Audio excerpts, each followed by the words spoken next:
বলেছিলাম ডিলটা আমাকে দিতে। জানিস না এই রাজ বিজনেস করে না, মাস্তানি করে। কথাটা বলেই সামনে দাঁড়িয়ে থাকা শাহিদ নামের লোকের বুকে গুলি করে দেয়। শাহিদ ছিটকে পড়ে নদীর পানির উপরে। রাজের লোকেরা লাশটাকে আরো দূরে ভাসিয়ে দেয়। রাজের লোক আশিক এসে বলে, স্যার কি করবো এখন? আমি আমার কাজে যাচ্ছি, তোরা এদিকে দেখ। এরপর রাজ চলে আসে নবীর সাহেবের বাড়িতে। তোর সাহস কি করে হয় আমার অনুমতি ছাড়া আমার ঘরে আসার? ইরার কথা শুনে রাজ থেমে যায়। ইরা একটু এগিয়ে আসে রাজের দিকে। তাড়াহুড়োতে ইরার ঘরে ঢোকার সময় রাজ নক করেন। ইরা সেই সময় কাপড় চেঞ্জ করে সবে সাজতে বসবে, তখনই দরজা খোলার শব্দ শুনতে পায়। তাকিয়ে দেখে ওর গাড়ির ড্রাইভার রাজ ভেতরে প্রবেশ করে। এটা দেখেই ইরার রাগ উঠে গেছে। রাজ তখন মিনমিন গলায় বলে, আপনাকে ডাকতে আসছি ম্যাম। কথাটা শোনার সাথে সাথেই ইরা ঠাস করে চড় বসিয়ে দেয় রাজের গালে। রাজ চড় খেয়ে গালে হাত দিয়ে দাঁড়ালো। ইরা রেগে বলে, বেয়াদব, মুখে মুখে আবার তর্ক করিস? সরি ম্যাডাম, আমার ভুল হয়ে গেছে। আচ্ছা, এখন থেকে বেরিয়ে যা, গাড়ির সামনে যা, আমি আসছি। আচ্ছা ম্যাডাম। আর একটা কথা মনে রাখবি, আমার ঘরে আর কখনো আসবি না আমাকে না জানিয়ে। কখন কি চুরি করে নিয়ে যাবি কে জানে, যত সব ছোট লোক কোথাকার। রাজ কথাটা শুনে মুচকি আসে, কারণ রাজ জানে ইরার ঘরে যা আছে তার নিজের ঘরে এর থেকেও অনেক বেশি দামি জিনিস পড়ে আছে। রাজ বাঁকা হাসতে থাকে। তখনই ইরা বলে, কিরে, বের হচ্ছিস না কেন? তাড়াতাড়ি এই ঘর থেকে বের হ, তোর মুখ দেখলেও রাগ লাগে। বাবা, শুধু শুধু আহামক একটা ড্রাইভার ধরিয়ে দিয়েছে। যাচ্ছি ম্যাডাম।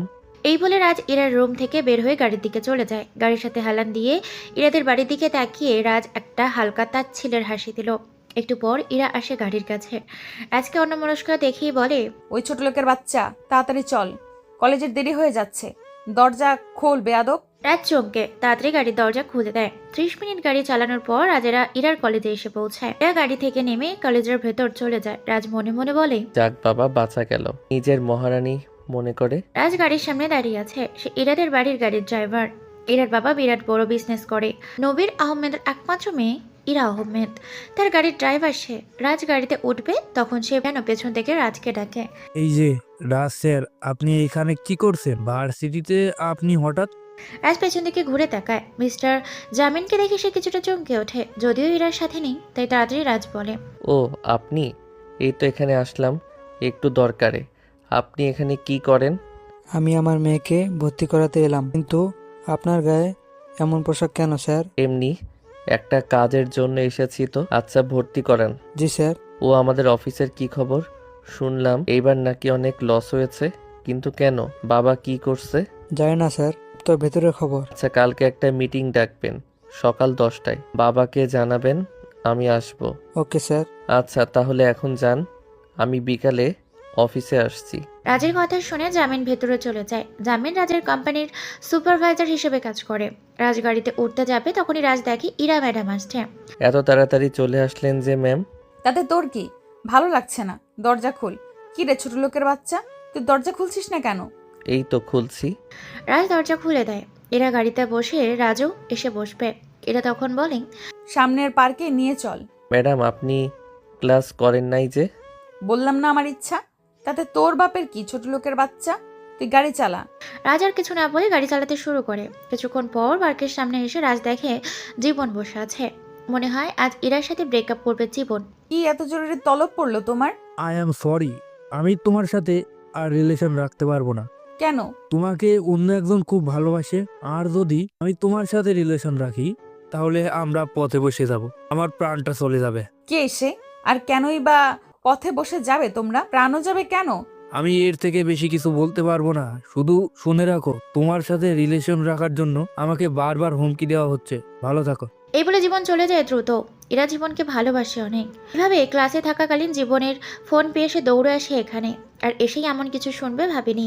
ইন্না কান্না করে দেয়। কিছু সময় কান্নার পর কান্না করতে করতে গাড়ির কাছে চলে আসে। গাড়িটা বাড়ির দিকে নিয়ে চলো রাজ। আচ্ছা ম্যাম। রাজ মনে মনে বলে, জীবনকে হালকা ডোজে কাবু করতে পেরেছি, না হলে তাদের পথে বসতে হতো। ইরা ম্যাম, কেমন লাগলো ডোজ? গাড়ি চালাতে শুরু করে। কিছুক্ষণ পর বাসায় চলে আসে ওরা। ইরা তার ঘরে চলে যায়। রাজও তার ডিউটি শেষ করে নিজের বাসার দিকে যেতে থাকে। এমন সময় জীবন কল করে। Hello sir. জি, কোনো চিন্তা করবেন না, কন্ট্রাক্টটা তোমরাই পাবে। ধন্যবাদ স্যার। আসলে রাজ এমনি এমনি এরা ড্রাইভার হয়নি, এরাকে ভালোবেসে সে এখানে এসেছে। আর জানতে পারে এরা একটু বেশি অহংকারী, আবার ওর বয়ফ্রেন্ডও আছে।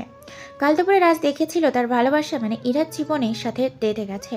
এরপর রাজ তার বন্ধু মেহেদিকে কল করে। হ্যাঁ দোস্ত, দোস্ত, আমার একজনের বায়োডাটা লাগবে। বল কার লাগবে? জীবন শেখ নামের একজন। দেখ তোর ইমেইলে তার ছবি পাঠিয়েছি। ওকে দেখছি, 30 মিনিট পর কল করছি। আচ্ছা, একটু পর রাজের ফোনে মেহেদি কল করে। রাজ রিসিভ করে বলে, কি কাজ হয়েছে? সে হচ্ছে মিস্টার রবিনের ছেলে। তারা দুই ভাই এবং MS গ্রুপ অফ কোম্পানির চেয়ারম্যান। আর বড় কথা হচ্ছে তোর কোম্পানির সাথে বড় একটা ডিল হতে চলেছে তাদের। এই ডিলের জন্য তারা ব্যাংক থেকে 30 কোটি টাকা লোন নিয়েছে। ও আচ্ছা, ধন্যবাদ। ধন্যবাদ দিয়ে আমাকে ছোট করছিস কেন? আজ যদি তুই না থাকতে আজ আমি বেকার হয়ে ঘরে পড়ে থাকতাম। আরে পিছনের কথা বাদ দে, আচ্ছা পরে কথা বলবো। এইবার কাজে মন দে। জীবনের নাম্বারটা দে। দেখ পাঠিয়েছি। রাজ কল কেটে দেয় এবং জীবনকে কল দেয়। হ্যালো, কে বলছেন? আমি রাজ, চৌধুরী গ্রুপ অফ কোম্পানির চেয়ারম্যান। স্যার কেমন আছেন? আর কেনই বা আমাকে কল করেছেন? ডিলের কাগজে কি কোনো সমস্যা আছে? না, ওইখানে কোনো সমস্যা নাই, সমস্যা আছে আপনার মাঝে। মানে? ইরাকে চান নাকি ডিলটা চান? সরি স্যার, বুঝলাম না। কালকে যদি আপনি ইরার সাথে ব্রেকআপ করে নেন তবে পরশুর মধ্যে ডিলটা ডান হয়ে যাবে। কিন্তু কেন স্যার? আসলে আমি ইরাকে ভালোবাসি আর চাই আপনি ইরার জীবন থেকে সরে যাবেন। আর যদি না যান তবে ডিলটা আমরা অন্য কোম্পানিকে দিয়ে দেব। না স্যার, ওই কাজটি করবেন না, তাহলে আমরা পথে বসে যাব। তাহলে ইরাকে ভুলে যান, না হলে অন্য পথও দেখতে পারি। হুমকিতে কাজ না হলে আমার গ্যাংকে বলে তুলে এনে আপনাকে জামাই আদর করি, কি বলেন? না স্যার, যা বলবেন হয়ে যাবে। এরপর জীবন আজ ইরার সাথে ব্রেকআপ করে দিয়েছে। আজ দুপুরের পর থেকে ইরাকে দেখতে না পেয়ে আবারও তার রুমের দিকে যায় রাজ। হঠাৎ আঙ্কেল ডাক দেয়। একটু গাড়িটা বের করো তো বাবা, ইরার কাজিন আসছে লন্ডন থেকে। ও আচ্ছা। রাজ গাড়ি বের করে এয়ারপোর্টে যায়, সাথে ইরার বাবাও আছে। ওখানে গিয়ে রাজাকে দেখে একটি মেয়ে আসছে। তাকে দেখে রাজ পুরো অবাক, এ তো রিয়া, ও এখানে কেন? ইরার কাছে রিয়া। তখন হঠাৎ রিয়া ইরার বাবার সামনে রাজকে যা বলে উঠলো তা শুনে আঙ্কেল তো পুরো অবাক। রাজকে বলে, কি রে রাজ, তুই এখানে? রিয়া, তুই কাকাকে রাজ বলে ডাকছিস? ওই তো গাড়ির সামনে যে দাঁড়িয়ে আছে তাকে। আরে ও তো রাজ, আমার ড্রাইভার। ইরা চমকে যায়। রাজ নাকি তাদের বাড়ির ড্রাইভার। রাজ রিয়াকে দেখছে আর ভাবছে এই বলে কি বলে ম্যানেজ করা যায়। ঠিক তখনই রিয়া তার কাছে এসে বলে, কি রে রাজ, আমাকে চিনছিস? কে আপনি? আর আমি তো রাজ না, আমি তো আরাফ। রাজ আমার যমজ ভাই। ও সরি। আমি রাজ নাম ব্যবহার করছি এই বাড়িতে। আচ্ছা এসব এখন বাদ দে তো। রাজ, তুমি আমাকে অফিসে নামিয়ে দিয়ে রিয়া মামুনিকে নিয়ে যাও বাড়িতে। আচ্ছা আঙ্কেল। এই বলে রাজ গাড়ি চালাতে শুরু করে। কিছু সময় পর নবী সাহেব অফিসের সামনে চলে আসে ওরা। তাকে নামিয়ে রাজ আবার বাড়ির দিকে ঘোরায়। কিছুক্ষণ পর রিয়া বলে ওঠে, এই রাজ, গাড়ি থামা। আমি জানি রাজের কোনো জমজ ভাই নেই। শান্ত হয়ে বসো, কি হয়েছে? আর একটু হলেই তো আমার প্ল্যানটা তুই মাটি করে দিতিস। কুত্তা, তুই আমাকে না চেনার ভান করছিস কেন? আর তুই গাড়ির ড্রাইভার মানে তোদের কোম্পানির কি হয়েছে? দোস্ত, তোর বেস্টু প্রেমে পড়েছে, তাই এইসব নাটক। কি? তো কার প্রেমে? আপনার কাজিনের প্রেমেরে। কি? ইরার প্রেমে? সত্যি? না, মিথ্যা। কিভাবে, কখন? সে কি কিছু জানে? না, এখনো বলি নাই। মামা, পুরো ঘটনাটা খুলে বলতো। এখন না। না, তুই এখন বলবি। লন্ডনের মাফিয়া, দেশে বড় বিজনেস তার, এ প্রেমের জন্য ড্রাইভার হয়ে গেছে। কাহিনী না শোনা অব্দি শান্তি নেই। আচ্ছা বাবা, বলছি। আমার যখন গ্র্যাজুয়েশন কমপ্লিট হয় তখন আমি দেশে চলে আসি। এইটা তো জানি, পরে কি হয়েছে সেটা বল। তখন আমি বাবাকে বলে ঘুরতে যাই সিলেটে। পরে? আমি গাড়ি নিয়ে যাচ্ছিলাম, তখন দেখি কিছু লোক একটা গাড়িতে গুলি করছে। এরপর? আমার কাছে সবসময় নিজের কেনা পিস্তল থাকে জানিসই, আমি সেটা দিয়ে গুলি করি। তখন ওই লোকগুলো পালিয়ে যায়। ও আচ্ছা, তো তারা যাকে গুলি করেছিল সে কে ছিল? আপনার আঙ্কেল। পরে কি হয়েছিল? পরে আর কি, এ দেখে আঙ্কেল রক্তাক্ত অবস্থায় পড়ে আছে। আমি দ্রুত তাকে নিয়ে হাসপাতালে যাই। ডাক্তাররা তাকে ওটিতে নিয়ে যান। কিছুক্ষণ পর ডাক্তার এসে বলেন আঙ্কেল সুস্থ আছে। পরে? আমি আঙ্কেলের কাছে যাই, তখন আমাকে দেখে বলে ওঠে, কি বলে যে তোমাকে ধন্যবাদ দিব বাবা, তুমি আমার জীবন বাঁচিয়ে আমার অনেক বড় উপকার করলে। বলো তুমি কি চাও? আমি চাই আপনি এখন চুপ করে থাকুন আর বিশ্রাম করুন, আর কিছু না। পরে কি হলো? তখন আমি বাইরে চলে আসি। এসে ওনার ম্যানেজারের সাথে কথা বলে বাইরে আসতে যাব, ঠিক তখনই আমি একটা মেয়ের সাথে ধাক্কা খেলাম, সাথে বসে একটা থাপ্পড়ও খেলাম। কে মারলো তোকে? ইরা সে চর মেরে বলে, ওই ছোট লোকের বাচ্চা, তুই কানা নাকি, চোখে দেখিস না? রাজ সেদিন ইরার দিকেও থাপ্পড় দিতে যাবে, ঠিক তখনই তার দিকে তাকিয়ে বাকরুদ্ধ হয়ে যায় সে। ইরাকে দেখে ভালো লাগে রাজের, পুরোই পরি যেন। ইরার চোখ দুটো টানা টানা, চোখগুলো পুরাই মায়া দিয়ে ভরা, মানে প্রথম দেখাতেই তাকে ভালোবেসে ফেলে আর কি। এরপর তুই আর কিছু বলেছিলি? না রে, এ যে আমাকে কখন বুকে চলে গেছে আমি জানি না। আমার হুঁশ ফেরে একটা বাচ্চার কান্না শুনে। তখন কি তুই জানতি ইরাই যে আঙ্কেলের মেয়ে? না, আমি হাসপাতাল পুরোটা খুঁজলাম আর পেলাম না তাকে, তাই আমি হাসপাতাল থেকে বের হয়ে বাড়িতে চলে আসি। তো তুই জানলি কি করে ইরা যে এখানে থাকে? তখনও জানতাম না। একদিন হঠাৎ ইরাকে শপিং মলে দেখতে পাই, সে গাড়ি নিয়ে শপিং মল থেকে চলে যাচ্ছিল। তারপর আমি তাকে ফলো করি। আর তখন তুই তার পিছন পিছন চলে আসিস আঙ্কেলের বাসায়, ঠিক বলেছি না? হুম, একদম ঠিক। পরে আমার বন্ধু মেহেদিকে কল করে বলি এই বাড়ির মালিকের সমস্ত তথ্য আমাকে দিতে। ও কিছুক্ষণ পর সব তথ্য দেয়। সব শুনে আমি তো পুরোই অবাক। এ তো নবী সাহেবের মেয়ে, মানে আমি যাকে ওই দিন বাঁচিয়েছিলাম। আরো জানতে পারি এনার সাথে আমার আব্বুর খুব ভালো খাতির। যখন এত ভালো খাতির, তাহলে তো তোর বাবাকে বলে বিয়ে করে ফেলতে পারতি। হুম, সেটা অবশ্য পারতাম, কিন্তু সত্যিকারের ভালোবাসাটা হয়তো পেতাম না। ও, তো পরে এই ড্রাইভারের চাকরি কি করে পেলি? একদিন আঙ্কেলের সাথে দেখা করতে বাড়িতে যাই। আঙ্কেলের সাথে নিচে বসে গল্প করছিলাম। একটু পর দেখি ওপর থেকে ইরা নামছে। তাকে তখন পুরোই পরীর মতো দেখাচ্ছিল, শাড়ি পরা ছিল, বলতে গেলে পুরোই সেই লাগছিল তাকে। আমি তো দেখে আবার ক্রাশ খেলাম। থাক থাক, আর বলতে হবে না। আমি জানি ইরা কতটা সুন্দর। এইসব বাদ দিয়ে তুই ড্রাইভার হলি কিভাবে সেটা বল। আমি তো তাকে দেখেই বাকরুদ্ধ হয়ে গেলাম, আমার হুঁশ ফেরে ইরার চিৎকারে। ইরা তখন রাজকে দেখে তার বাবাকে বলে, বাবা, এই ছোট লোকের বাচ্চাকে ভেতরে নিয়ে আসছে কে? কেন, কি হয়েছে?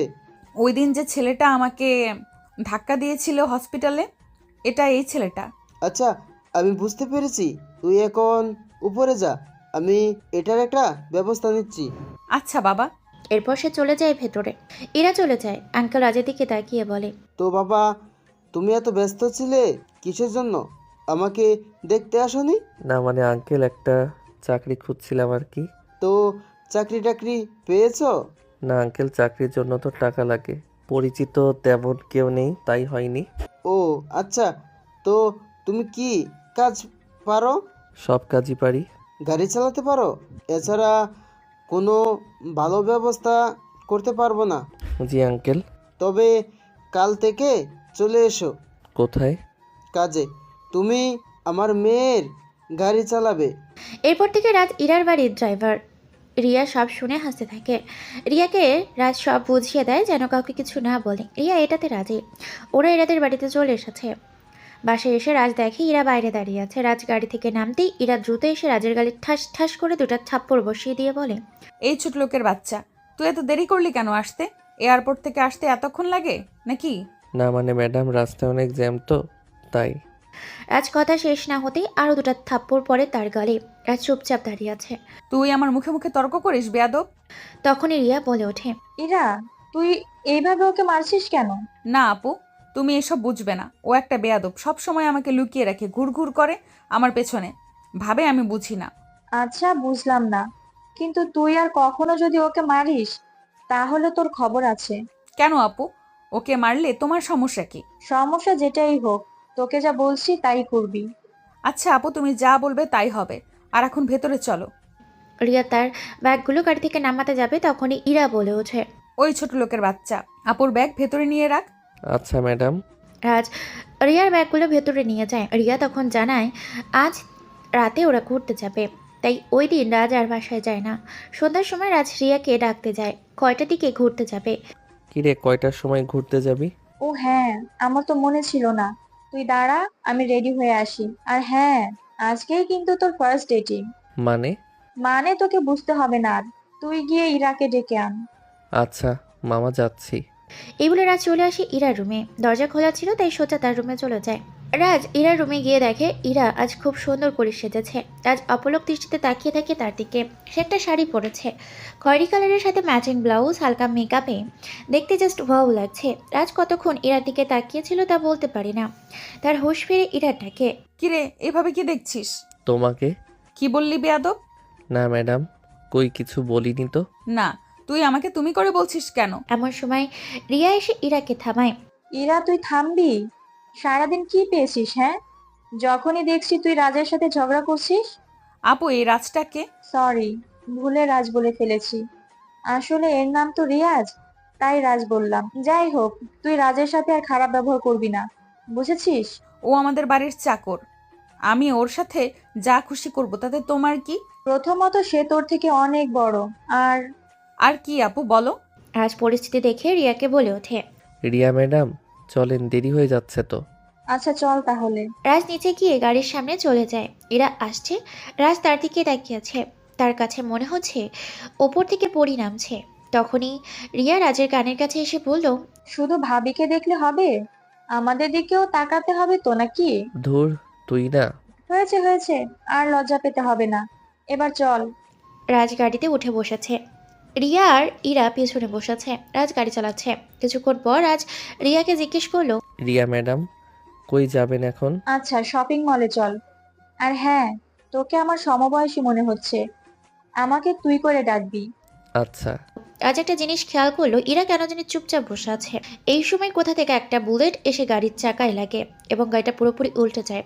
রাজ তার বন্দুকটা নিয়ে কোনো রকমে গাড়ি থেকে বের হয়ে রাজ কাউকে দেখা যাচ্ছে না। গাড়িতে বোম মেরেছে। রাজ পিস্তল তুলে হাওয়ায় গুলি করে। সামনে থেকে দুটো গাড়ি দ্রুত সরে যায়। তারপরে তিনটে গাড়ি আসে। সেখান থেকে নামে রাজের বডিগার্ডরা। রাজ তার বডিগার্ডদের সবসময় তার আশেপাশেই রাখে। রাজ তাদের সাহায্য নিয়ে ইরা রিয়াকে গাড়ির নিচ থেকে বের করে। ইরার মাথা অনেকখানি কেটে গেছে আর অনেক রক্ত পড়ছে।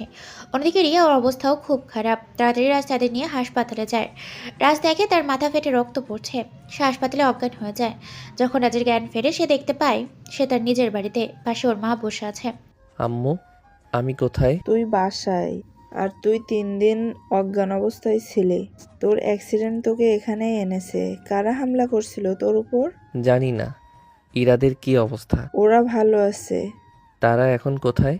ওদের বাসায়। রাজ উঠতে যাবে তখনই তার বাবা আসে রুমে। আমার সুপারম্যান এখন কেমন আছে? ভালো আছি। তো বাবা, বৌমা কবে আমাদের বাড়িতে আসবে? খুব তাড়াতাড়ি। আচ্ছা, তো এবার ঘুম দাও। কালকে থেকে তাহলে আবার তো তোমাকে পটাতে যেতে হবে। রাজ কিছুটা লজ্জা পায়। তার বাবা আবার বলে, কারা হামলা করেছিল বের করে ফেলবো। না, ওটা আমার কাজ।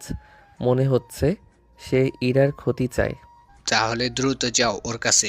ছেলের এই অবস্থা, আর তুমি কিনা ছেলেকে বিপদের মুখে ঠেলে দিচ্ছ।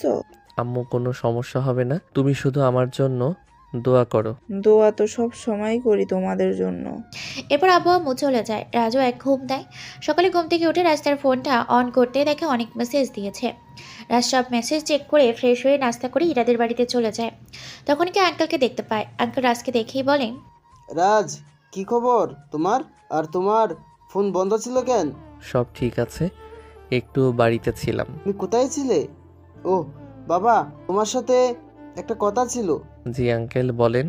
আসলে বাবা, আমি চাইছি ইরাকে লন্ডনে পাঠিয়ে দেব। ওর ওইখানে বিপদ আছে, আর যদি তুমি রাজি থাকো তাহলে ওর সাথে যেতে পারবে। আমি একটু স্বস্তিতে থাকতে পারতাম আর কি। রাজ তো মহা খুশি। এইরকমই তো সুযোগ খুঁজছিল। লন্ডন তো এক প্রকার রাজের এরিয়া। তখন সে বলে ওঠে, ঠিক আছে আঙ্কেল, আপনি সকল ব্যবস্থা করেন। আচ্ছা। রাজ চলে আসে। ওপরে রিয়ার সাথে দেখা হয়। রিয়া জানতে চায় কোথায় ছিল সে। রাজ সবটা বলে। এরপর রিয়াকে নিয়ে সে ইরার রুমের দিকে আসে। ইয়া দেখে ইরা কলেজ যাওয়ার জন্য রেডি হচ্ছে। ইরা প্রথমে রাজকে দেখে তার কাছে আসে। এসে জ্বর দেয় একটা।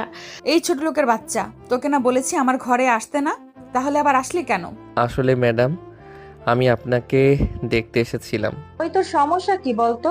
আমার আবার কি সমস্যা হবে? আর তুই কখন আসলি? তুই রাজকে মারলি কেন? ওই ছোট লোকের বাচ্চাকে কতবার বলেছে আমার ঘরে আসতে না, তাও চলে এসেছে। যদি কিছু চুরি করে নিয়ে যায়? চুরি করে নিয়ে যাবে? তুমি হাসছো কেন? রাজ তোর ঘর থেকে চুরি করবে, তাই শুনে হাসি পেল আর কি। পরিস্থিতির এগোতিক দেখে রাজ বলে ওঠে, ইরা ম্যাডাম, আচ্ছা আমি নিচে যাচ্ছি। আর রিয়া ম্যাডাম, আপনার সাথে আমার একটু কথা আছে, যদি নিচে আসতেন। আচ্ছা যা। ইরা মনে মনে বলে, রাজ, তোকে আমি কেন মারছি তা তুই কখনো বুঝবি না আমি যে কতটা। থাক থাক না, কিছু কথা অজানা। রিয়া আর রাজ বাইরে আসে। বাইরে এসে রাজ রিয়াকে এক ধমক দেয়। ওই তুই আমারে বকছিস কেন? তোরে বকবো না তো কি করব, আর একটু হলেই তো সব বলে দিতি। বলা তো দরকার, তুই কে ওকে সেটা বলা দরকার। আমি তোর অপমান সহ্য করতে পারি না। সেটা না হয় আমি বুঝতে পারছি, কিন্তু আর একটু হলেই তো। আচ্ছা এসব বাদ দে, তুই ইরাকে সব বলে দিচ্ছিস না কেন? আমি চাই ইরা যাতে আমাকে ভালোবাসে, আমার টাকা পয়সাকে নয়। আচ্ছা। ইরা আসলো গাড়ির কাছে। রিয়াকে এসে বলে, রিয়া আপু, আজ চলো না আমাদের কলেজে। এখানে থেকে কি করবা? প্লিজ চলো না আপু। আচ্ছা রিয়া ম্যাডাম, আপনি চলেন, আমি না হয় আপনাকে নিয়ে ঘুরতে যাব। রাজ গাড়িতে গিয়ে বসে আছে। রিয়া আর ইরা বসে গাড়িতে। রাজ গাড়ি স্টার্ট দিয়ে গাড়ি চালাতে লাগলো। কিছুক্ষণ পর তারা ইরার কলেজে চলে আসে। রিয়া নেমে যায়। তখনই রাজ দেখে একটা মেয়ে এই দিকে আসছে। রাজ মেয়েটাকে চেনে। মেয়েটার নাম জান্নাত। জান্নাতকে দেখে রাজ মনে মনে বলে, আরে জান্নাত, এইখানে কি করছে? তখনই জান্নাত রাজের কাছে আসে। রাজকে বলে, রাজ তুই এখানে? আমি তোদের বাড়িতে গিয়ে শুনলাম তুই নাকি এখনো দেশে ফিরে আসিস নাই। জি, কে আপনি? আর আপনি আমাকে রাজ বলছেন কেন? কি? তুই এসব কি বলছিস? আমি জান্নাত, তোর জান্নাত। আরে জান্নাত, তুই এখানে কি করছিস? আমি এই কলেজের টিচার। কবে থেকে আবার তুই টিচার হলি? আজই জয়েন করলাম। রিয়া ম্যাডাম, আঙ্কেল কল করেছিল, অফিসে যেতে বলেছেন আর বলেছেন আপনাকেও সাথে নিয়ে যেতে। ও আচ্ছা, চল তাহলে। আর জান্নাত, পরে কথা হবে কেমন? এই রাজ, তুই রিয়াকে ম্যাডাম বলছিস কেন? এরা কিছুই বুঝতে পারছে না। সে একটু পর পর এক এক দিকে তাকাচ্ছে। সে তো কিছুই বুঝতে পারছে না। আর এই অবস্থা দেখে রাজের প্রচুর হাসি পাচ্ছে। সে খুব কষ্টে তার হাসি আটকে রাখলো। আরে ও রাজ হতে যাবে কেন? ও তো আমার বোনের মানে ইরার ড্রাইভার। রাজের মতো দেখতে। জান্নাত মনে হয় রিয়ার কথা শুনে আকাশ থেকে পড়ে। কি? তুই কি ফাজলামি করছিস আমার সাথে? আরে না, তোকে আমি পরে সব বুঝিয়ে বলবো। এখন আসি। জান্নাত কিছু বলতে যাবে, তখনই রিয়া গাড়িতে উঠে যায়। তারপর আজ গাড়িটা স্টার্ট দিয়ে আবারও চলতে শুরু করে। আর ওইদিকে এরা জান্নাতকে জিজ্ঞেস করে, ম্যাডাম, আপনি কি রাজকে আগের থেকে চেনেন? রাজটা আবার কে? আপনি যাকে রাজ ভেবেছিলেন। আমি ভাবছি না, আমি 100% শিওর ওই রাজ। কিভাবে শিওর হলেন?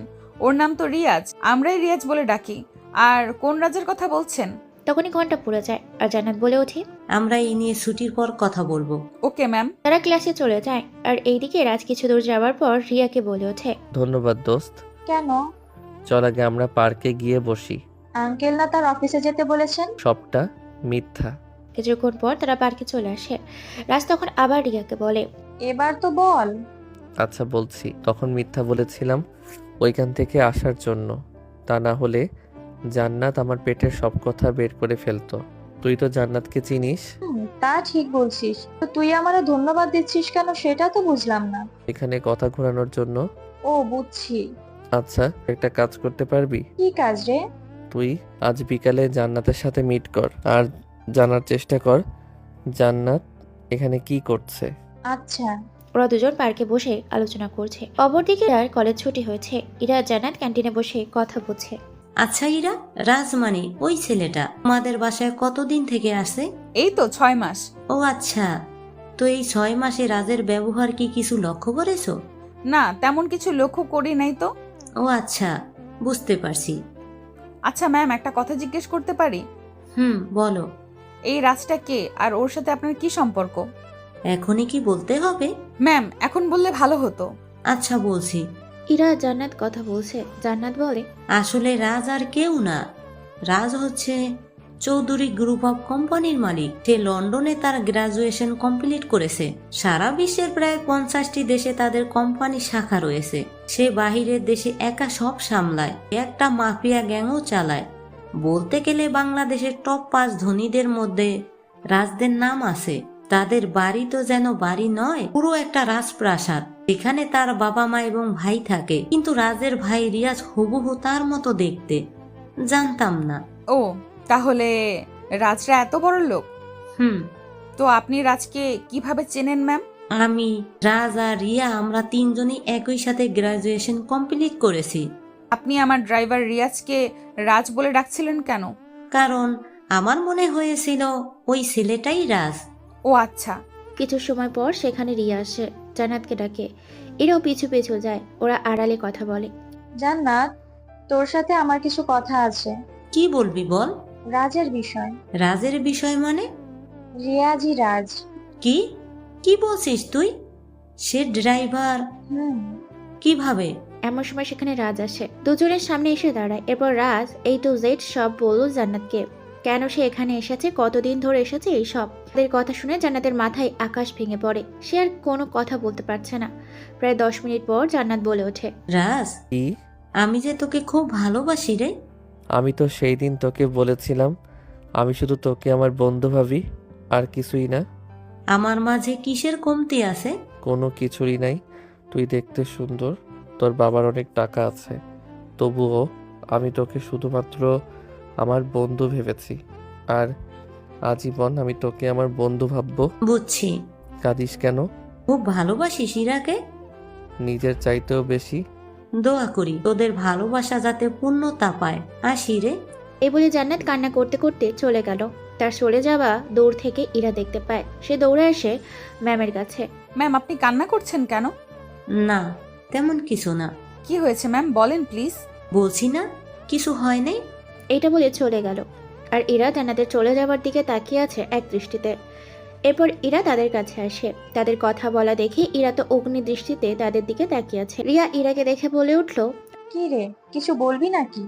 ম্যামের কি হয়েছে, কান্না করছেন কেন? তেমন কিছু না। ওই ছোট লোকের বাচ্চা, তুই ম্যামকে কি বলেছিস? যা এখান থেকে।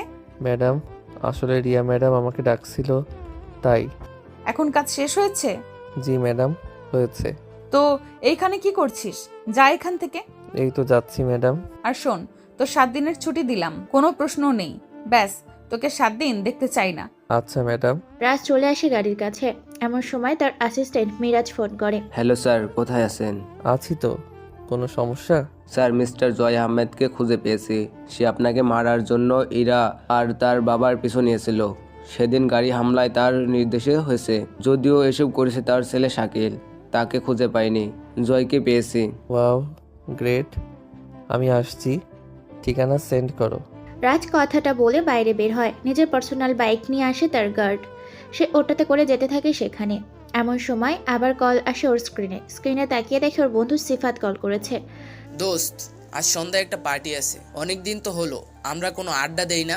আচ্ছা, কোথায় আসবো? ঠিকানা দিচ্ছি, চলে আসবি। রাজ ফোন কেটে দেয়। সে চলে আসে মিরাজের দেওয়া ঠিকানায়। একটা পাহাড়ের ওপর বসিয়ে রেখেছে জয়কে। জয়ের হাত পা বাঁধা। রাজ এসে কোমর থেকে পিস্তল বের করে তার পেছনে জয়ের মাথায় কয়েকটা বাড়ি দেয়। শালা, তুই আমাকে মারতি, তুই কেন ইরাদের পিছনে পড়েছিলি? আমি এসে দেখা করতাম। বল, কি সমস্যা তোর? মনে আছে 3 বছর আগে আমার মাল তুই আটকে দিয়েছিলি, 50 কোটি টাকা লস হয় আমার। তোর বিজনেসে ড্রাগস সাপ্লাই দিয়ে তোকেও লস করিয়েছিলাম, কিন্তু তোর কিছুই হয়নি, আরও বিজনেস বড় হয়। তাই আমার ছেলে আমার হয়ে তোদের উপর হামলা করে। অনেক বড় ভুল করেছিস। তোর মাল আটকানোর পিছনে কারণ ছিল। তোর মাল ভালো ছিল না। সেটা লঞ্চ হলে কম টাকাতে সবাই কিনতো, কিন্তু লস হতো আমাদের। 2 নাম্বারই তুই করবি, আর তার খেসারত আমাকে টানতে হবে। শালা, রাজ, তোকে মরতেই হবে, আমার ছেলে তোকে ছাড়বে না। চুপ শালা, আগে তুই নিজের কথা ভাব। কথাটা বলে রাজ জয়ের বুকে 2টা গুলি করে। জয় সেখানেই মারা যায়। মিরাজকে বলে লাশটা তার ছেলের কাছে পৌঁছে দিতে, সাথে একটা চিরকুট লিখতে যে তার মৃত্যু হতে যাচ্ছে আমার হাতে। এবার রাজ সেখান থেকে চলে আসে। সন্ধ্যায় তার বন্ধুদের পার্টিতে আসে। একটা বড় দামি রেস্টুরেন্টে পার্টির আয়োজন করেছে। পার্টিতে এসে সে অবাক, কারণ সবাই যেমন তেমন ড্রেস পরলেও 3টা মেয়েকে দেখে বোরখার হিজাবে দাঁড়িয়ে আছে। কি ব্যাপার, তোরা এত দ্রুত ডাকলি কেন? দোস্ত, তোকে বলছিলাম না আমার বিয়ে ঠিক করেছে ফ্যামিলি থেকে। দেখ, 3জন মেয়ে দাঁড়িয়ে আছে, এদের ভেতরে একজন। রাজ কাছে আসতে 3জন মুখ থেকে বোরখা সরায়। রাজ তো মেয়ে 3টার দিকে পুরো তাকিয়ে হয়ে গেছে। এরা এসেছে? এরা এখানে কি করছে? আর ওর সাথে জুই আর মেঘাও আছে। এটা একটু অহংকারী টাইপের, কিন্তু মেঘা খুব ভালো মনের মেয়ে। মেঘার মনে কোনো অহংকার নেই। তখনই সিফাত বলল, রাজ, এই তো উনি, নাম মেঘা। তোর পছন্দ হয় কিনা? তোর ভাবি হবে মেয়েটা। আর বল আমাদের কেমন মানাবে? রাজ কিছু বলতে যাবে তার আগে ইরা রাজকে দেখে বলে ওঠে, ওই ছোট লোকের বাচ্চা, তুই এখানে কি করছিস? আর তোকে এই রেস্টুরেন্টে ঢুকতে দিয়েছে কে? যত সব ছোট লোক।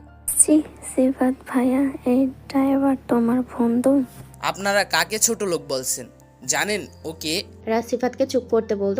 তখন মেঘা বলে, আরে রাজ ভাইয়া, আপনি এখানে? এই তো সিফাতের জন্য এসেছি। মামা, আমি তো কিছুই বুঝছি না। তোকে সব বুঝিয়ে বলবো পরে। এরপর ইরা রাজকে যা বললো তা শুনে সিফাত আর নয়নের তো মাথা পুরো গরম হয়ে গেল। এই ছোট লোক, তুই কি বুঝিয়ে দিবি? আর মেঘা, তুইও ফালতু পোলারে পছন্দ করছিস। আমার ড্রাইভারকে তারা বন্ধু বানিয়েছে। ছি। সিফাত এই কথাগুলো শুনে রাগান্বিত কণ্ঠে ইরাকে বলে ওঠে, এই মেয়ে, এই তুমি কাকে কি বলছো? তোমার বাবার কি আছে? তোমরা তো ছোট লোক, আর কি আছে তোমাদের পরিচয়? শুনি তো। আমি এসএ গ্রুপ অফ কোম্পানির একমাত্র উত্তরাধিকারী, আর নয়ন সে হলো RM গ্রুপ অফ কোম্পানির মালিক, এবং রাজ হলো। রাজ সিফাতকে থামিয়ে দিয়ে বলল, আর আমি হলাম আপনার গাড়ির ড্রাইভার। রাজের কোম্পানি সারা বিশ্বের টপ 10টা কোম্পানির মধ্যে 5 নম্বরে আছে, আর বাংলাদেশে 1 নাম্বার স্থানে আছে। সিফাত নয়নের কোম্পানিও বেশ বড়, সেখানে ইরাদের কোম্পানি বাংলাদেশের 15 নাম্বার স্থানে আছে। রাজ সিফাতকে ইশারায় বোঝালো চুপ থাকতে। সে রাজের কথা না শুনে তাও বলতে থাকে, আপনার এত অহংকার কিসের? আপনি কোথায় আর আমরা কোথায় জানেন? সিফাতের এই কথা শুনে ইরার আগে গজগজ করতে করতে বলল, মেঘা, থাক তুই এদের মাঝে, আমি চলে যাচ্ছি। এটা বলেই ইরা এখান থেকে চলে গেল। তখন মেঘা বলল, দেবরেরা রাগ করো না, ওই একটু অহংকারী টাইপের, ওর কথায় কিছু মনে করবে না। আচ্ছা ভাবি, সিফাত যাই বলিস আমাদের মেঘা ভাবিটা কিন্তু অনেক পছন্দ হয়েছে, আর আমরা চাই তুই অতি তাড়াতাড়ি আমাদের ভাবিকে এনে দিবি। রাজের কথা শুনে মেঘা অনেকটা লজ্জা পেল। রাজ খেয়াল করে জুই একটা ম্যাগাজিন দেখছে। নয়ন বারবার জুয়ের দিকে তাকাচ্ছে। মেঘাও তা খেয়াল করে বলে ওঠে, কি রে, তুই এখানেও ম্যাগাজিন দেখছিস? জুই তখন রাজকে উদ্দেশ্য করে বলে, কে আপনি? আপনার আসল পরিচয় কি? আমি রাজ, আর আমি আপনাদের বান্ধবী মানে ইরা ম্যাডামের ড্রাইভার। সত্যি করে বলেন। আমি তো সত্যি কথাই বলছি। তাহলে এটা কি? কোথায়? জুই ম্যাগাজিনটা এগিয়ে দেয় সবার সামনে। রাজ দেখে তো পুরাই অবাক। এখানে তো তার ছবি এবং তার কোম্পানির নাম দেওয়া, তা আবার সবার প্রথমে। ভালো করে দেখার পর বুঝলো এটা তো বাংলাদেশের টপ 10-এ থাকা কোম্পানিগুলোর নতুন মালিকের ছবি দেওয়া, আর সেখানে তার নাম দেওয়া রাজ চৌধুরী। রাজের চুপ থাকা দেখে সিফাত ম্যাগাজিনটা নিয়ে নিল। দোস্ত, সব বলে দে, আর ইরা তো এখানে নাই, কিছু হবে না। কি বলবে আমিও একটু শুনি। আচ্ছা বলছি, তবে একটা শর্ত আছে। ইরা যাতে না জানতে পারে আমি কে আর কি আমার পরিচয়। আচ্ছা, এরা কিছু জানতে পারবে না। রাজ তার আসল পরিচয় বলে দিল। সে একজন বড় কোম্পানির মালিক। সে শুনে মেঘা বলে, আমাদের ইরা আসলে অনেক ভাগ্যবতী। তাও তো বটে। তাহলে আজকের জন্য বিদায়। রাজ রেস্টুরেন্ট থেকে বের হয়। কিভাবে সে ইরার অহংকার ভাঙাবে বুঝতে পারে না। মেয়েটা এমন কেন সবসময় তাকে অপমান করে? কোনো কিছুতেই কাজ হচ্ছে না। এমন সময় হঠাৎ তার বাবার কল আসে। রাজ রিসিভ করে। হ্যাঁ ড্যাড, বলো। রাজনবীর আহমেদের কোম্পানি তো বসেছে, মানে ইরাদের সবকিছু চলে যেতে বসেছে। কি বলো, হঠাৎ এমন কেন হলো?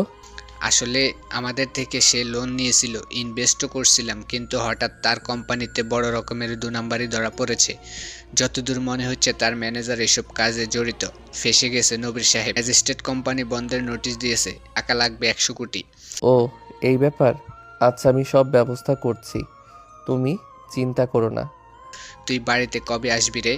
মেয়েটাকে পটাতে পারলি, এমন মেয়েকে পছন্দ করলি যার তেমন কিছুই নেই, আছে শুধু অহংকার। আহ ড্যাড, তোমার বৌমা হয়, এভাবে বলো না।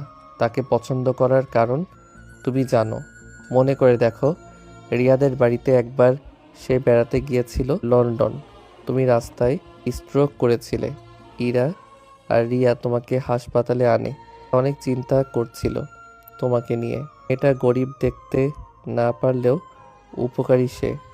আচ্ছা বুঝছি, তোর মা অনেক টেনশন করে, বাড়িতে ঘুরে যাবি। রাজীব চৌধুরীর ফোন কেটে দেন। রাজ বুঝতে পারছে না কি করবে। সে তার অ্যাসিস্ট্যান্টকে কল করে। মিরাজ রিসিভ করে। স্যার, কোনো সমস্যা? নবীর চৌধুরী কোম্পানির মেইন ম্যানেজারের ডিটেলস চাই আমার। আধা ঘন্টার ভিতরে পেয়ে যাবেন স্যার। সাথে মালটাকেও চাই। অনেক বেড়েছে, ব্যাটাকে যেভাবেই হোক জীবিত সামনে চাই আমি। রাজ কল কেটে দেয়। ওদিকে নবীর সাহেব নিজের বাড়ির সোফাতে বসে আছেন। বুকটা তার ব্যথা করছে। কোনো ছেলে নেই, তার একটা মাত্র মেয়ে ইরা। সেও ছোট বিজনেস সামলাতে পারবে না। ভরসা একমাত্র রাজ, কিন্তু সে তো তার ছেলে নয়। কিভাবে কি করবেন, কারণ কার কাছে যাবেন? চৌধুরী কোম্পানির মালিক এখনও টাকা ছাপ দেয়নি, এটাই তার কপাল। নাহলে 100 কোটির মামলা সামলাতে তিনি মরে যাবেন। তিনি কেঁদে ফেলেছেন। ইরা আসে তার সামনে। কি হয়েছে বাবা, কাঁদছো কেন? কোনো সমস্যা? না মানে বলো আমাকে।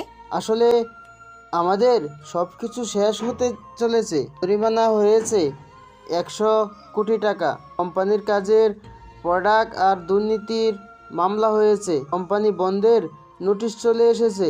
বুঝতে পারছি না এখন কি করব। কি বলো তুমি? এটা হতে পারে না। চিন্তা করিস না, আমি দেখি কি করা যায়। ইরার বুকটা কেঁপে ওঠে। সে কি করবে? তারও তো অহংকার সবই টাকা পয়সা ঘিরে। সে যেন চোখের সামনে তার গরিব পরিস্থিতি টের পেতে শুরু করেছে।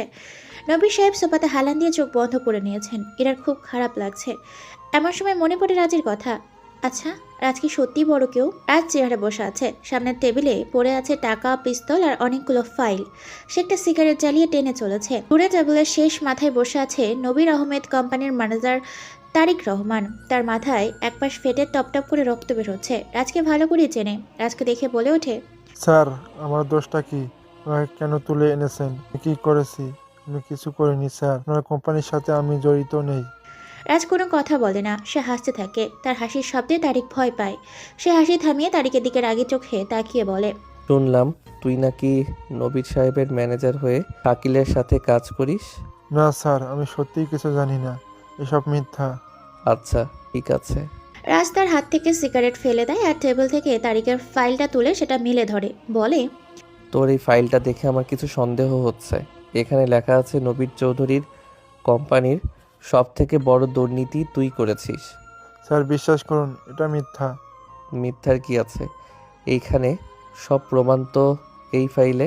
স্যার, আপনি কি চান আমার কাছ থেকে? আমি যা চাই তা তুই দিতে পারবি না। কি চাই বলুন, আমি দেব। তুই নবীর চৌধুরীর এত বড় ক্ষতি কেন করলি? স্যার, আমাকে ভুল বোঝেন না, আমি নির্দোষ। চুপ কর শালা। তারিক রহমানের গালে একটা থাপ্পড় মেরে দেয় রাজ। চর খেয়ে তারিক গাল কাঁপতে থাকে। তুই যদি সত্যি কথা না বলিস তাহলে তোর জীবনে কি হবে তা তুই কল্পনাই করতে পারবি না। স্যার, বল, কেন তুই এই কাজ করলি? স্যার, টাকার জন্য করেছি। তোর বউ আর বাচ্চা আছে না বাড়িতে? তাদের জীবন চাস নাকি সত্যি কথাগুলো নবীর সাহেবের কাছে স্বীকার করবি আর ম্যাজিস্ট্রেটকে বলবো? যা বলবেন তাই করব। ওদের ক্ষতি করবেন না। যা এখন। মিরাজ, ওর উপরে নজর রাখো। মিরাজ তারিকের মাথায় কালো কাপড় দিয়ে বেঁধে সেখান থেকে নিয়ে যায়। তারপর ইরা ফোন করে রাজকে। রাজ অবাক হয়। হঠাৎ এইভাবে রিরার ফোন। সে কিছুটা থতমেত খেয়ে রিসিভ করে। Hello ma'am. Raj, sorry. Sorry? Sorry কেন? আপনি সরি বলছেন হঠাৎ? হ্যাঁ বলছি। এখন বলো, আমাকে মাফ করে দিচ্ছ কি না? কিন্তু কেন সরি বলছেন? তাও আবার আমার মতো ড্রাইভারের কাছে? আপনার কি শরীর খারাপ করতেছে ম্যাম? চুপ, বেশি কথা বলবে না। আমার ইচ্ছে হয়েছে তাই সরি বলেছি। তোমার কোনো সমস্যা? না, কোনো সমস্যা নেই। কালকে থেকে ডিউটিতে আসবে, তোমার ছুটি ক্যান্সেল। ঠিক আছে ম্যাম। ইরা ফোন কেটে দেয়। হঠাৎ রাত বুঝতে পারে না ইরা তার সঙ্গে কেন এমন ভালো ব্যবহার করে। তাকে বকে না, উল্টো সরি বলে। বিষয়টা কি হয়েছে? রাজ এসব ভাবতে ভাবতে বাইক নিয়ে চলে যায়। সকাল হয়। ম্যানেজার তারিক আসে নবীর সাহেবের বাড়ি। নবীর সাহেব তখন সোফাতে বসে। তারিক এসে তার পা জড়িয়ে ধরে বলে, স্যার, আমাকে মাফ করে দেন স্যার। সব কিছু আমি করেছি। আপনি মাফ না করলে আমি মরে যাব। আমি সব স্বীকার করে নিব স্যার। আপনার হিসাব, গরমিল, দুর্নীতি, ভেজাল সব আমার কারণে। আমি করেছি সব। আরে আরে, তোমার হঠাৎ কি হলো? সব কিছু এভাবে বলছো কেন? স্যার, আমি জানতাম না রাজ স্যার আপনার পরিচিত। আপনি তাকে বিষয়টা জানাবেন ভাবতে পারিনি। রাজ স্যার আমাকে মেরে ফেলবে স্যার। সব ঠিক করে দিব। টাকা সব আমি এনে দেব স্যার। তবুও আমার বউ বাচ্চার যেন কোনো ক্ষতি স্যার না করে। রাজ, তুমি কোনো রাজের কথা বলছো? আমার বাড়ির ড্রাইভার আছে, তার নাম রাজ। স্যার, এত কিছু জানি না। রাজ স্যারকে বলবেন আমার বউ বাচ্চার যেন ক্ষতি না করে। আমি সব ঠিক করে দিব স্যার। আজকেই আমি সব কোম্পানির খুলে দেওয়ার ব্যবস্থা করছি। আচ্ছা, ঠিক আছে, যাও তুমি এখন। তারিক চলে যায় দৌড়ে। নবীর বুঝতে পারছে না হঠাৎ তারিকের কি হলো। কয়েকদিন ধরে সে লাপাত্তা ছিল। এখন আবার হুট করে এসে এসব কেন বলছে? তার কোম্পানি বিজনেস সব ডুবতে বসেছে। কে ঠিক করে দিল? এমন সময় ম্যাজিস্ট্রেটের কল। নবীর সাহেব কেঁপে ওঠেন ভয়ে। অলরেডি তারা নোটিশ পাঠিয়ে দিয়েছেন সব বন্ধ করার। এখন আবার যদি কোনো খারাপ খবর দেন কি হবে? ভয়ে ভয়ে রিসিভ করেন কলটা, কিন্তু ম্যাজিস্ট্রেট যা বলে তাতে নবীর সাহেব অবাক হয়ে যান। নবী সাহেব, আপনি শুধু শুধু বিষয়টা রাজ স্যারের কাছে কেন জানালেন? আমার চাকরি নিয়ে টানাটানি হচ্ছে, বিষয়টা বসেও তো ঠিকঠাক করে নিতে পারতাম। আপনার পরিচিত উনি, সেটা আগে বললেই তো হতো, তাহলে নোটিশ পাঠাতাম না। আর দেখুন, আপনার ম্যানেজার সব স্টেটমেন্ট পাঠিয়েছেন, আপনি আবার কোম্পানি বিজনেস চালু করতে পারবেন। সরি নবী সাহেব, আপনাকে খামোখা বিরক্ত করেছি, সরি, মাফ করে দিবেন। নবীর সাহেব আরো থতমত খান। হচ্ছেটা কি তার সঙ্গে? কোন রাজ? তার বাড়ির ড্রাইভার রাজ নাকি অন্য কেউ? কিন্তু এই রাজ কিভাবে বড় মানুষের স্যার হবেন? ইরা আসে তার বাবার সামনে। ইরা তার বাবা আরো টেনশনে বসে আছেন। ইরা প্রশ্ন করে, বাবা, এখনো তুমি এখানে বসে? সারা রাত কি এখানেই ছিলে? মা রে, আমি তো অবাক হয়ে যাই। কেন বাবা? রাজকে, কোন রাজকে তুই চিনিস বলতো? জানিস, এই রাজ নামের কেউ একজন তোর বাবার সব কিছু সামলে দিয়েছে। বুঝতে পারছি না, আমার বাড়ির ড্রাইভার রাজ ছাড়া আর কে থাকবে? কে আমাদের? তুই কি কোনো রাজকে চিনিস? রাজ? বাবা, সে মনে হয় লন্ডনে থাকে। আমার টিচার চেনেন। আমি আসছি এক্ষুনি বাবা। কথাটা বলে ইরা বের হয়ে যায়।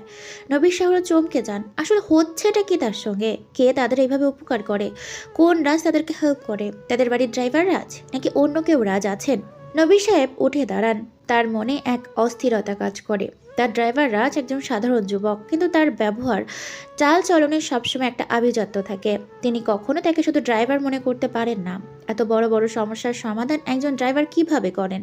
নাকি এর পেছনে কোনো কোনো রহস্য আছে? তিনি তাড়াতাড়ি ড্রয়িং রুমে যান। সেখানে গৃহকর্মী কাজ করছে। তাকে বলে, এই শুনছ, রাজকে ডেকে দাও, বলো আমি এখনই তার সঙ্গে কথা বলবো।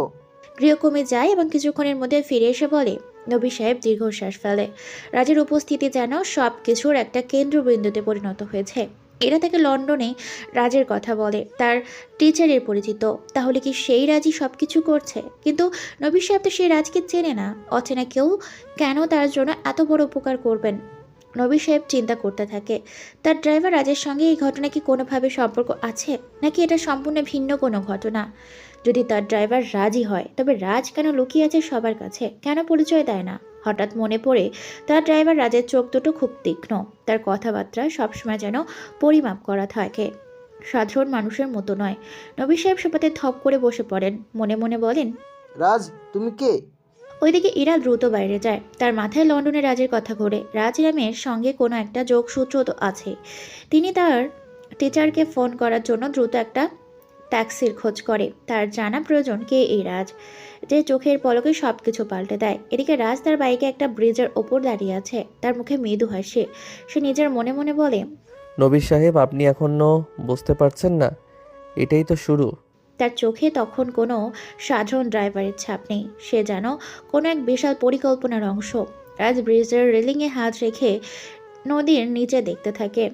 তার হাতে থাকা একটি দামি ঘড়ি সূর্যের আলোয় ঝলমল করে। নবীর সাহেব তার অফিসে যাওয়ার প্রস্তুতি নিতে থাকে। তার মাথায় হাজারো প্রশ্ন। ম্যানেজার তারেক আজকে এসে সব কেন এরকমভাবে ঠিক করে দিল? তার বউ বাচ্চাদের কারা মারবে? এরা দৌড়ে আসে ভার্সিটি। এসে যখন সে তার জান্নাত মামের কাছে রাজের বিষয়ে জিজ্ঞেস করতে যাবে, সে দেখতে পায় রাজ জান্নাতের ঠোঁটে চুমু খাচ্ছে। ইরা এটা দেখেই সেখানে দাঁড়িয়ে যায়। তার জন্য পা থেকে মাটি সরে যাচ্ছে। কিন্তু ইরা যা দেখছে সেটা সম্পূর্ণই ভুল। আজ ইরার কাছেই যাচ্ছিল, কিন্তু জান্নাত রাজকে কল করে ডাকে ভার্সিটি, কারণ জান্নাত দেশ ছেড়ে চলে যাবে। তাই রাজের সঙ্গে একবার দেখা করে যেতে চায়। এর জন্য রাজ জান্নাতের ভার্সিটি আসে। রাজ এসে জান্নাতের সঙ্গে দেখা করে যখন চলে যাবে, তখন জান্নাতের চোখে কিছু যেন পড়ে। আর তখনই জান্নাত রাজকে বলে সেটা দেখতে। রাজ কাছে এসে জান্নাতের চোখ দেখছিল। তখনই ইরা আসে দরজার কাছে। আর ইরা মনে করে রাজ জান্নাতকে কিস করছে। এটা একটা দেখে শকড। চোখে দেখার শেষে রাজ যখন সোজা হয়, দেখতে পায় ইরা দাঁড়িয়ে আছে। ইরার চোখে মুখে রাগে লাল হয়ে গেছে। রাজ ইরাকে বলে, আরে ইরা ম্যাম, আপনি এখানে? রাজ ইরার কাছে যায়। ইরা এক দৃষ্টিতে তাকিয়ে আছে রাজের দিকে। ইরা রাজের গালে একটা চড় মেরে দিল। রেগে বলে, ছি রাজ, তোকে আমি ভালো মনে করেছিলাম। আমি জানতাম তুই রাজ গ্রুপ অফ কোম্পানির মালিক। সেদিন রেস্টুরেন্ট থেকে চলে আসার পর আমি আমার পার্টস ভুলে যাই। সেটা আনতে আমি সেখানে আবার ফিরে যাই। গিয়ে তখন সব কথা শুনি। আমি ভুল ছিলাম। তুমি যে আমাকে ভালোবাসো সেটা আমি জানতাম, আর আমিও ভালোবাসি। এতদিন ইচ্ছে করে তোমার সাথে এমন করেছি। কিন্তু তুমি আজ আমার সামনে আমার টিচারকে কিস করলে। কখনো ভাবতে পারিনি তুমি এইভাবে ঠকাবে। আরে এসব কি বলছেন আপনি? আমি কোনো রাজ না, আসল রাজ না। আর আপনি ভালোবাসেন আমাকে, মজা করেন আমার সাথে।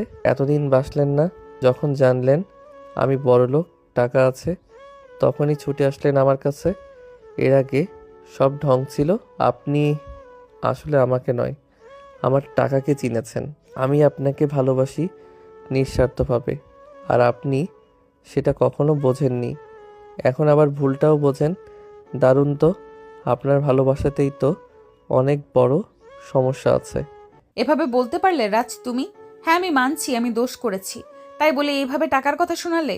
বেশ, আজকের পর থেকে আমি কখনো তোমার সামনে আসবো না। ঠিক আছে, তবে শুনে রাখুন, আমার জাস্ট বন্ধু জান্নাত, তার চোখে কিছু পড়েছিল, তাই সেটা ঠিক করে দিচ্ছিলাম। সব সময় নিজের মতো ভেবেছেন, আমি আসলে ভুল ছিলাম, ভুল মানুষকে ভালোবেসেছি, যা আপনি যোগ্য নন।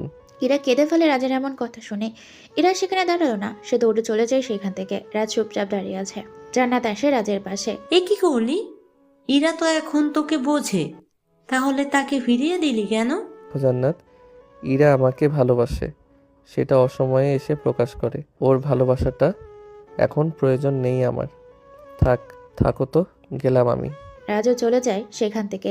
এরা মন খারাপ করে বাড়িতে আসে, দেখতে পায় সবকিছু ঠিক আছে। তার বাবা অনেক খুশি, তার কোম্পানি ঠিক হয়ে গেছে। কিন্তু তার বাবা খুঁজে বেড়াচ্ছে এই রাজটাকে, তার পরিচয় কি। আজ বিকেলে রাজ এসেছে নবীর সাহেবের বাড়িতে।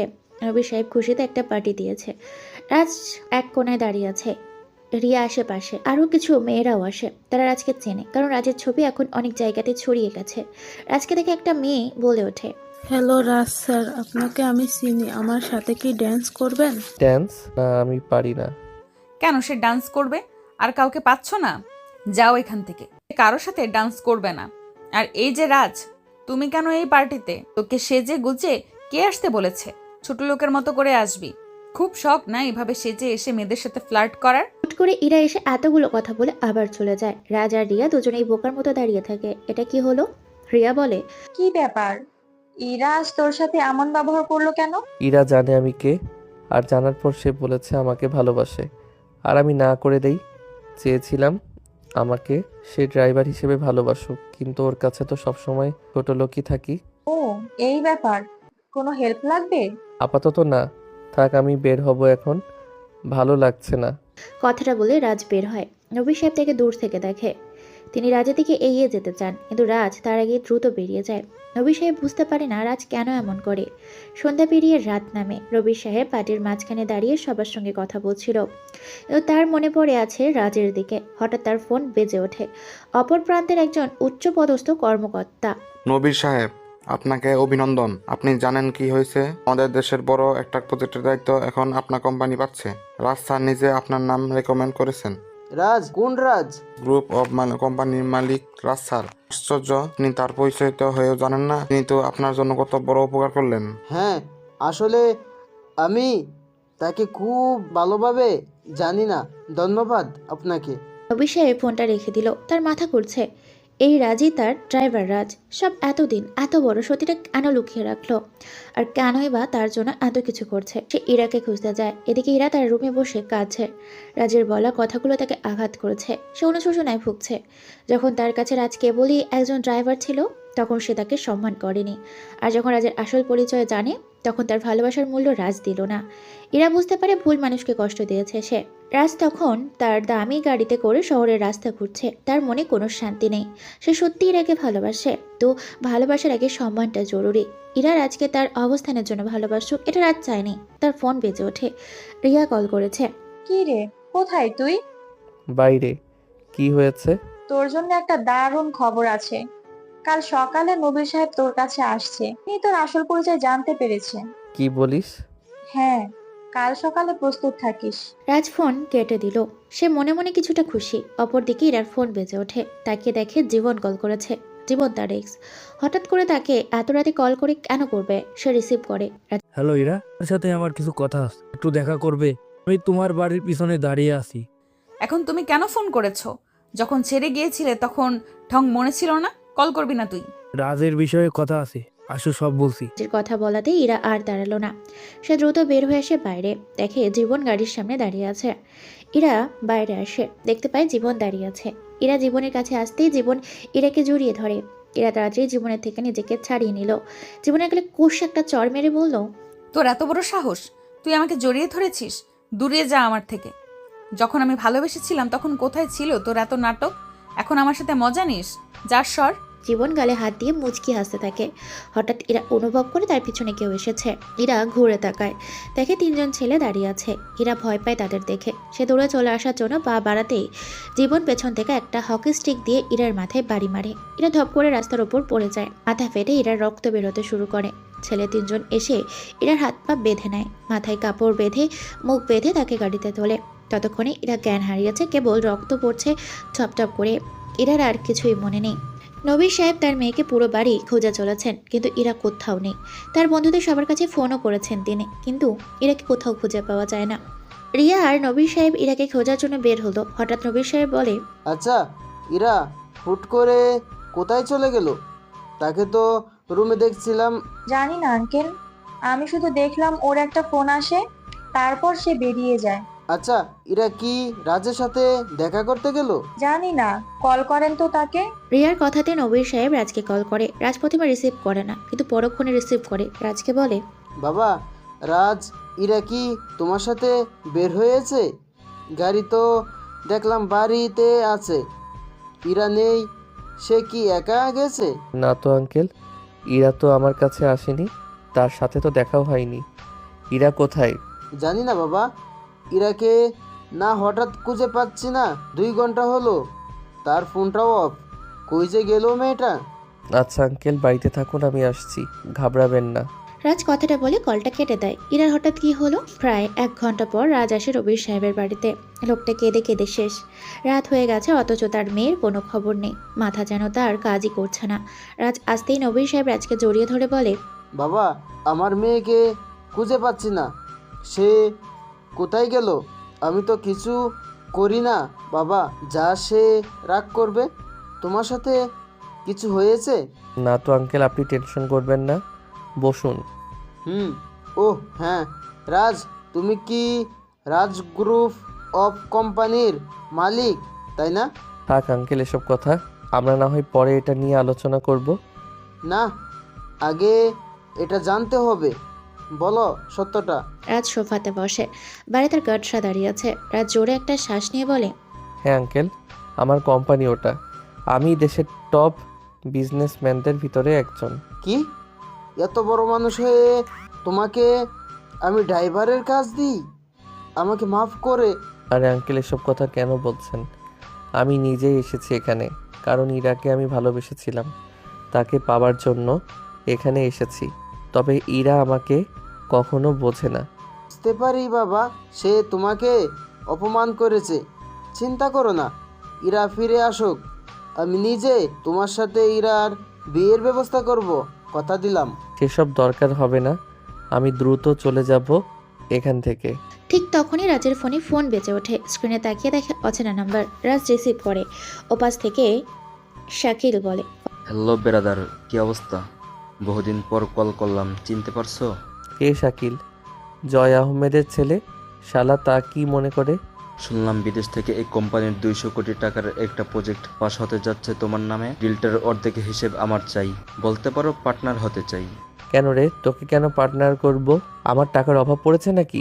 নো, অভাব নয়, বরং মনের ভিতরে ভালোবাসা জমেছে। সোজা কথা বল, কি চাস? ডিলটা চাই। দিব না। হা ব্রাদার, লস করলা কিন্তু। আচ্ছা ছাড়ো, তোমাকে একটা অফার দেই। যদি তুমি ডিলটা ছেড়ে দাও, নবীর সাহেবের মেয়ে ইরাকে ফেরত পাবে। তার সাথে তোমাকেও আসতে হবে আমার কাছে। ও, ইরা তাহলে তোর কাছে? খেলাটা পার্সোনালি নিয়ে নিলি, ভালো করেছিস। ভাবছিলাম তোর সাথে দেখা হবে না, বেঁচে থাকবি, কিন্তু এখন যে মরতে হবে তোকে। হা বহুত হয়েছে। পেপারস আর তুমি নিজে চলে আসো, ইরাকে ফেরত পাবে। ঠিকানা সেন্ড করেছি, একা আসলে ভালো হয়। কথাটা বলি শাকিল ফোনটা কেটে দেয়। রাজ কোমর থেকে পিস্তলটা বের করে তারপর উঠে দাঁড়িয়ে বলে, আঙ্কেল চিন্তা করবেন না, ইরা কোথায় আছে জানি, তাকে ফেরত আনতে যাচ্ছি। আমার আরও একটা পরিচয় আছে, সেটা হলো আমি লন্ডনের মাফিয়া, তাই আপনার মেয়ের কোনো ক্ষতি হবে না, অপেক্ষা করুন। কথাটা বলেই রাজ দ্রুত বেরিয়ে যায়। নবী সাহেব যেন স্বস্তি পেলেন। রাজকে ভরসা সে করতেই পারে। তার বাড়ির ড্রাইভার সে এত বড় ক্ষমতার অধিকারী, সেটা জেনে তিনি অবাক হয়েছে। তবে তার মনে এখন একটাই চিন্তা, তার মেয়ে যেন নিরাপদভাবে ফিরে আসে। রাজ তার গাড়িতে উঠে, তার চোখে দুইটা এখন স্থির। গাড়ির গতির বাইরে দিল সে। শাকিলকে সে বহু আগে থেকেই চেনে। লন্ডনের ব্যবসায়িক প্রতিবন্ধী সে। বাংলাদেশে এসেও শাকিল তাকে ছাড়ছে না। আর এখন তার ভালোবাসার মানুষকে তুলে নিয়ে গেছে। রাজের মাথায় এখন কেবল প্রতিশোধের আগুন জ্বলছে। আজ তার মোবাইল ফোনে মিরাজকে কল করে। মিরাজ, আমি যা বলছি দ্রুত কর। আমার কয়েকটা বিশ্বস্ত লোককে রেডি রাখ, আমি লোকেশন দিচ্ছি। তারা যেন আমার পেছনে ব্যাকআপ হিসেবে আসে, তবে যেন কেউ শাকিলের লোকজনের নজরে না আসে। ওকে স্যার, আপনি সাবধানে থাকবেন। রাজ কল কেটে দেয়। তার হাতে পিস্তলটা শক্ত করে ধরা। তার চোখে এখন কোনো প্রেমের ছাপ নেই, কেবল একজন কঠোর মাফিয়ার প্রতিচ্ছবি দেখা যাচ্ছে। গাড়ি চালাতে চালাতে রাজ ভাবে এ তাকে ভুল বুঝেছে, তাকে তার ভালোবাসা বোঝেনি। তো আজ এরা জন্য নিজের জীবনে ঝুঁকি নিয়েছে। হয়তো এই ঘটনায় এরাকে বোঝাবে যে রাজের ভালোবাসা কতটা গভীর। তবে তার আগে শাকিল উচিত শিক্ষা দিতে হবে। নির্দিষ্ট ঠিকানায় পৌঁছালো রাজ। একটি ঘন বড় জঙ্গল পেরিয়ে শুনশান নীরবতায় একটি পাহাড়। গাড়ি থেকে নামে রাজ। পকেটে তার ফোনের আলোয় শাকিলের পাঠানো মেসেজের লোকেশন দেখে। তার পরনে এখন আর ড্রাইভারের পোশাক নেই, বরং একটা কালো শার্ট আর প্যান্ট পরা। রাজের শরীরের প্রতিটি ভাঁজে যেন এখন বিপদ লুকিয়ে আছে। রাজ সাধারণভাবে জঙ্গলের গা ঘেঁষে পাহাড়ের দিকে এগিয়ে যেতে থাকে। খুব সাবধানে সে হাঁটছে। চারপাশে নিস্তব্ধতা। সে জানে শাকিল ফাঁদ পেতে রেখেছে। রাজ নিজেকে প্রস্তুত করে। এটাই হয়তো জীবনের সবচেয়ে বড় লড়াই। এদিকে তার সাম্রাজ্য, আরেকদিকে তার ভালোবাসা। রাজ হেঁটে চলে। একটু পর দেখা একটা টিলার উপরে দড়ি দিয়ে বেঁধে রেখেছে ইরাকে, আর ইরা ঝুলে আছে খাদের সাথে। তার মাথায় ব্যান্ডেজ। কাছে দাঁড়িয়ে আছে শাকিল এবং তারই সহকারীরা। ওয়েলকাম মিস্টার রাজ, এসেই পড়লে। শাকিল কথাটা বলে হাসতে থাকে। রাজকে দেখে তার চোখ জ্বলে ওঠে। রাজ তার পিস্তল শাকিলের দিকে তাক করে। ইরাকে ছেড়ে দে শাকিল। ছেড়ে দেব এত সহজে? আগে আমার ডিলটা দিবি তো? রাজ বুঝতে পারে শাকিল শুধু ডিল নয়, তার জীবনও চায়। তোর ডিল দরকার? ঠিক আছে, ডিল পাবি, তবে আগে ইরাকে মুক্ত কর। হা হা হা হা, বিশ্বাস করে না, আগে পেপারস। রাজ একটা নিঃশ্বাস নিল। সে জানে এখন তাকে কি করতে হবে। ইরার জ্ঞান ফেরে। সে দেখতে পায় পাহাড়ের কিনারায় সে ঝুলে আছে, হাত পা দড়ি দিয়ে বাঁধা। সে শব্দ করে। জীবন এসে তার মুখ থেকে কাপড় সরিয়ে দেয়। ইরা চিৎকার করে ওঠে। জীবন, তুই আমার সাথে এমনটা করতে পারলি? আমাকে তুলে এনেছিস কেন? কি ক্ষতি করেছি তোর? আহা, শোনো, এত লাফালে হবে? দাড়ি ছিঁড়ে গেলে নিচে পড়ে মরবি। এদিকে তাকাও একটু। ছেড়ে দে, আমি বাড়ি যাব। ছেড়ে দিলে শোনা, তুমি উপরে যাবে। তার আগে শোনো, সেদিন যে বেকআপ করি রাজের জন্য, তোদের বাড়িতে যে ড্রাইভার থাকে সে কে জানিস? এ লন্ডনের মাফিয়া ও বিজনেসম্যান। সে তোকে ভালোবাসে, এখানে এসেছে তোর জন্য। আমাকে সে ডিল থেকে বাদ দিয়ে দিয়েছিল। আমি তোকে ছেড়ে দিই, কিন্তু শালা মনে শান্তি পাইছিলাম না। শাকিলের সাথে পরিচয় হয়, তার সাথে মিলে রাজের দুর্বলতাকে তুলে এনেছি। এবার রাজ আসবে তা, আর তাকে সোজা উপরে পাঠাবো আমরা। এটা শুনে ইরা শকড। এতদিন সে সত্যি যাকে ছোট লোক ভাবতো, সে আসলে একজন বড় লোক। তাকে কি অপমানটাই না সে করেছে। রাজের জন্য সে অনুতপ্ত ফিল করে। রাজকে বাঁচানোর জন্য বলে, প্লিজ রাজকে মেরো না, আমাকে মেরে ফেলো। আহারে, দরদ উপসে পড়ছে নাকি? ভাই, দুটোকেই মারবো তো? হ্যাঁ, অবশ্যই। কেন রে, ডিলটাই তো এটা হবে না? সবাই চমকে ওঠে। তাকিয়ে দেখে রাজ এসেছে। ইরাকে ওরা পাহাড়ের চূড়ায় আটকে রেখেছে পা ঝুলিয়ে। ইরা রাজকে দেখে জোরে জোরে বলতে থাকে, রাজ চলে যাও, ওরা তোমাকে মেরে ফেলবে। এখানে ওরা তোমাকে মারার জন্য ডেকেছে, প্লিজ চলে যাও। মরতে তো আসি, আমি যাকে ভালোবাসি প্রয়োজনে তার অপমান পাই। এই জীবন রেখে আর কি হবে বলো? মরে যেতে চাই আমিও। রাখ তোদের প্রেমের কথা। ছেলেরা কোথায়? দুটো ছেলে রাজের দিকে এগিয়ে যায়। রাজের হাত থেকে ব্রিফকেস নিয়ে আসে শাকিলের কাছে। শাকিল সব পেপারস দেখে বলে, আরে বাহ রাজ, আজ কোনো চালাকি করলি না কেন? ওহ, বুঝেছি, তোর দুর্বলতা এখানে বলে তুই ভাবছিস সব ঠিকভাবে হবে। না রে, মেরে ফেলবো সবাইকে। কথাটা বলেই পেছন থেকে তিনজন ছেলে এসে রাজকে স্টিক দিয়ে মারতে থাকে। অনেক মারে রাজকে। রাজ পড়ে যায়। শাকিল এসে রাজের হাতে ছুরি ঢুকিয়ে দিয়ে হাসতে থাকে। কি রে, খেলা তো জমলো না। পিছন থেকে মারলি কেন? আমার ইচ্ছে, আমার বাবাকে এমন জায়গাতে মেরেছিলি মনে আছে? তোকেও মারবো। রাজকে মেরো না, তাকে ছেড়ে দাও, আমাকে মারো। রাজ ওঠো, চলে যাও তুমি, তোমাকে ভালোবাসি রাজ, তুমি মরো না। ওই জীবন মালটাকে মেরে ফেলতো, বেশি চিল্লাচ্ছে। শাকিলের কথা শুনে জীবন ছুরি নিয়ে আসে, ইরার দড়ি কাটতে শুরু করে। আর একটুখানি বাকি। ইরা ভয়ে চিৎকার দিয়ে ওঠে। রাজ আর দেরি করে না, সে তার শরীরের সব শক্তি দিয়ে দৌড়ে ইরার কাছে ঝাঁপ দেয়। ততক্ষণে ইরা খাদে পড়তে শুরু করেছে। রাজ লাফ দিয়ে ইরাকে জড়িয়ে ধরে। তারা একটা গাছের সাথে আটকে গেল। শাকিলরা ভাবে রাজ আর ইরা মরে গেছে, কিন্তু ওরা জানে না রাজ আর ইরা অন্ধকারে গাছের সাথে আটকে ঝুলে আছে। ইরা, তুমি ঠিক আছো? রাজ, কেন এসেছো তুমি? আমি তোমাকে অপমান করেছি, রোজ চর মেরেছি, তবুও কেন আমাকে বাঁচাতে আসলে? এসব কথা রাখো, আমাকে শক্ত করে জড়িয়ে ধরো। ওরা তোমাকে মেরে ফেলবে রাজ। কিচ্ছু হবে না, নিচে আমার সিকিউরিটি আছে, পুলিশ নিয়ে তারাও চলে এসেছে। সত্যি সত্যি তাই হয়। শাকিলের জীবন যখন ওখান থেকে চলে যাবে, তখনই মিরাজরা চারপাশ থেকে ঘিরে ফেলে। স্পাইপারের গুলিতে শাকিলের সব লোকেরা মেরে ফেলে। তারপর পুলিশকে নিয়ে শাকিল ও জীবনকে আটক করে। মিরাজ কিনারায় আসে। আচ্ছা স্যার, ঠিক আছে। হ্যাঁ মিরাজ, আছি, তোলার ব্যবস্থা করো। এরপর অনেক মোটা দড়ি ফালানো হয়। রাজ সেটা ধরে ইরাকে নিয়ে উপরে চলে আসে। ইরা রাজকে শক্ত করে জড়িয়ে ধরে বলে, ঠিক আছে, এখন বাড়িতে চলো। তারা বাড়িতে চলে যায়। 7 দিন পর ইরার সাথে আজ রাজের বিয়ে হতে যাচ্ছে। সবাই মেনে নিয়েছে। দুটো বাড়ি সাজানো হয়েছে বিশাল ফুল দিয়ে। বিয়েটা এখনই পড়ানো হবে। কাজে চলে এসেছে। ইরাকে অনেক সুন্দর লাগে বিয়ের শাড়িতে। স্টেজে দুজন পাশাপাশি বসানো হয়। বিয়ে পড়ানো শেষ, কিন্তু রিয়াকে খুঁজে পাচ্ছে না রাজ। তার চোখে মুখে এক অস্থিরতা।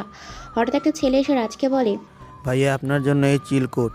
রাজ সেটা হাতে নিল। খুলে দেখে রিয়ার চিঠি। রিয়া লিখেছে, আজ অনেক খুশি তুই, তাই না রাজ? কিন্তু আমি যে খুশি না। লন্ডনে চলে যাচ্ছি, জানিস তোকে কতটা ভালোবাসতাম, অথচ আমার বোন তোকে পেল। আমি দেশে আসি তোকে প্রপোজ করার জন্য, কিন্তু জানতে পারি তুই ইরাকে ভালোবাসিস। ভালো থাকিস দুজনে। রাজ চিঠি পড়ে অবাক হয়। এই চিঠি যদি ভুলে ইরার হাতে পড়ে তাহলে খবর আছে। তাড়াতাড়ি সে চিঠিটা ছিঁড়ে ফেলে। টুকরো টুকরো করে পকেটে পড়ে তিনি ইরার দিকে এগিয়ে দিতে থাকে। ইরা এসে রাজকে জড়িয়ে ধরে। তাদের চোখে এখন শুধু শান্তি আর ভালোবাসা। সমস্ত ভুল বোঝাবুঝির অবসান হয়ে আজ তাদের নতুন জীবনের শুরু। নবী সাহেব দূর থেকে দাঁড়িয়ে তাদের দেখে। তার চোখে আনন্দের জল। তার ড্রাইভার আজ তার জামাই, আর তার মেয়ের জীবন বাঁচানোর নায়ক। রাজ ইরাকে আলতো করে কপাল ছুঁয়ে দিল। ইরা মুচকে আসে। সে জানে এই মানুষটি তার জন্য সবকিছু করতে পারে। সমাপ্ত।